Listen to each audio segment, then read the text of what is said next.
Dans cette deuxième leçon, nous explorerons l'interface de QGIS. Vous découvrirez les différents panneaux et barres d'outils, comment les personnaliser et naviguer efficacement dans les logiciels. Une bonne compréhension de l'interface vous permettra de travailler plus efficacement. Pour une première fois, vous vous retrouverez sur une interface pareille. Et des fois, vous aurez aussi moins d'outils ou bien moins d'icônes que ce qui se trouve là. En ce qui concerne cette interface, ici, vous avez le titre. Jusque-là, notre projet. Et jusque-là, notre projet n'est pas enregistré. Juste après, vous avez la barre de menu où vous retrouvez le menu projet, éditer, ainsi de suite.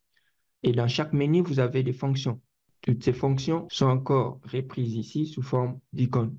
Là, vous avez aussi la barre d'outils latérale et cette interface est modifiable. Vous pouvez l'adapter par rapport à vos besoins, par rapport à ce que vous allez faire et le projet auquel vous travaillez. Ensuite, vous avez ici des panneaux, par exemple le panneau explorateur qui vous donne la possibilité d'accéder à certains fichiers disponibles dans votre ordinateur.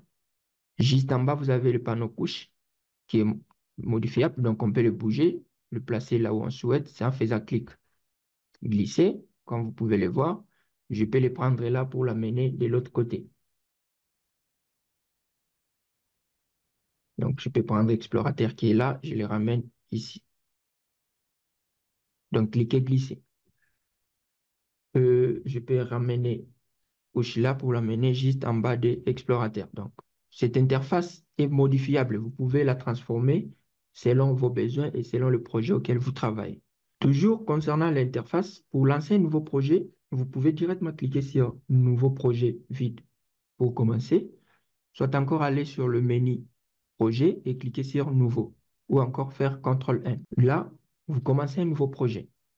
Cette interface qui est blanche là, c'est là où apparaîtra la carte avec les différentes couches que nous allons ajouter. Et de l'autre côté, comme je disais, vous avez des panneaux. Ces panneaux sont aussi activables, donc vous pouvez décider l'afficher ou non.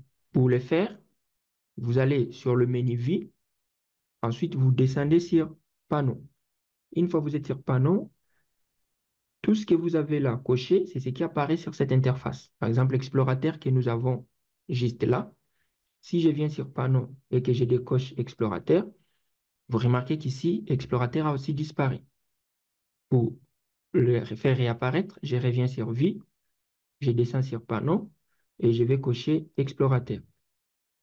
Je peux aussi cocher des panneaux d'Explorateur.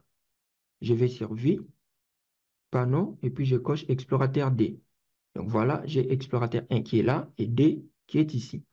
Ça peut me permettre d'accéder à mes données. Et pour, par exemple, désactiver le panneau couche, je vais sur Vie, Panneau, et puis je décoche couche. Donc, tout ce qui est sur cette interface, vous pouvez décider quand l'afficher et quand la faire disparaître. Donc, je reviens sur Vie, Panneau, et là, je vais cocher couche, et je vais cocher encore d'autres. Donc, encore Vie, Panneau, je vais cocher encore boîte à outils de traitement. Voilà, boîte à outils de traitement est là. Ici, vous retrouvez tous les outils disponibles dans QGIS. Vous pouvez aller dans Vie pour désactiver le panneau, tout comme vous pouvez cliquer sur la croix qui est là au bout. De la même façon que nous avons fait pour le panneau, vous pouvez aussi activer ou désactiver les icônes qui sont là sous forme de raccourcis. Vous venez dans Menu Vie, ensuite vous allez sur Barre d'outils. Et là, tout ce qui est coché, c'est ce qui apparaît sur cette interface de barre d'outils. Et ceux qui ne sont pas cochés, ça veut dire que c'est disponible, mais qu'on n'a pas décidé de les afficher. Je vais prendre le cas des outils de numérisation. Les outils de numérisation, ce sont les outils qui sont là et ici, tout ce qui est là. Je vais les désactiver. Je vais sur Vie, barre d'outils, et je cherche numérisation. Je vais décocher. Je reviens encore sur Vie, barre d'outils, numérisation avancée. Vous voyez que tout ce qui était là comme icône ont disparu. Je reviens encore sur Vie, barre d'outils, je prends encore numérisation de forme. Ce qui était là aussi a disparu. Donc, c'est comme ça qu'on peut adapter cette interface par rapport à son travail, par rapport à ce qu'on veut réaliser. Comme raccourci pour activer ou désactiver les icônes qui sont là, vous pouvez venir sur la barre d'outils, chercher un espace vide et faire clic droit. Une fois que vous faites ça, vous avez et les panneaux et les outils. Vous pouvez décider maintenant quoi cocher et quoi décocher à partir d'ici. Au lieu chaque fois d'aller sur Vie pour venir sur Panneau ou encore barre d'outils. Toujours concernant l'interface du logiciel QGIS, vous pouvez aussi déplacer les différents outils qui sont là. Vous allez voir que juste vers le début des icônes, vous avez des pointillés. Ces pointillés vous permettent de cliquer et déplacer. Par exemple, ici, si je clique là, vous voyez que le curseur change même de forme. Je peux cliquer là pour le déplacer, l'amener même sur cette interface. Tout comme je peux le prendre, venir le placer ici de façon verticale. Je peux encore le récupérer et l'amener de façon horizontale. Donc, vous avez pleinement pouvoir de changer cette interface selon vos goûts et selon ce que vous voulez réaliser. Pour une première utilisation, QGIS vous donne aussi la possibilité de changer certains paramètres. Pour ça, vous venez sur le menu Préférences. Ensuite, vous allez sur Options. Et vous aurez cette interface qui va apparaître.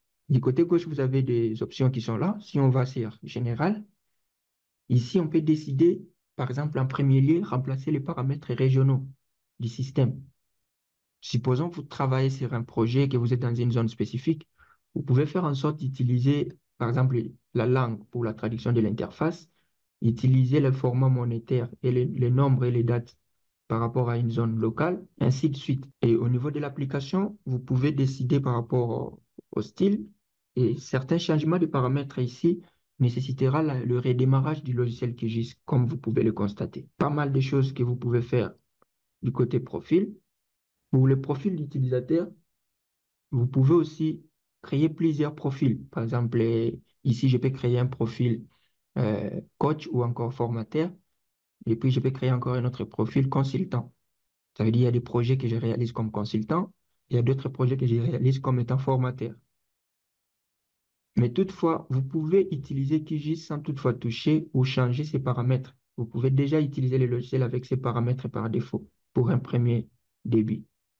Pour ça, ici, nous allons rien appliquer, nous allons juste annuler. Ici, en bas, vous avez euh, une barre de signaux. Vous avez ici qui vous indique les coordonnées. Là, vous avez l'échelle, les échelles conventionnelles et autres.